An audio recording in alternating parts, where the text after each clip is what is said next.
અહેમદાબાદ મિત્ર ન્યૂઝમાં આપનું સ્વાગત છે। સુરત પાલનપુર પાટિયા દુધેશ્વર મહાદેવ મંદિરે રવિવાર અષાઢ વદ 11ના દિવસે પરમ પૂજ્ય બ્રહ્મલીન રમેશગીરી બાપુની 8મી પુણ્યતિથિએ ઇન્દોરથી પધારેલ મહામંડલેશ્વર છોટુગીરી બાપુ સહિત વિવિધ રાજ્યોમાંથી મહામંડલેશ્વરો, સંતો, મહંતો, સુરત દેવસ્થાન પૂજારી મંડળના મહંતો ખૂબ જ મોટી સંખ્યામાં ઉપસ્થિત રહ્યા હતા।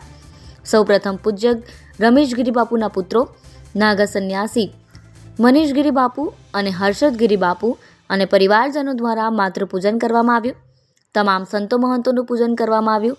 આ પ્રસંગે સંતો મહંતો દ્વારા પ્રાસંગિક પ્રવચનો કરવામાં આવેલ, તેથી મહોત્સવમાં ખૂબ જ મોટી સંખ્યામાં સેવક સમુદાય પણ ઉપસ્થિત રહી રાત્રિના 9 કલાકે સંતવાણી યોજાઈ હતી। રિપોર્ટ નટવરલાલ ભાટિયા।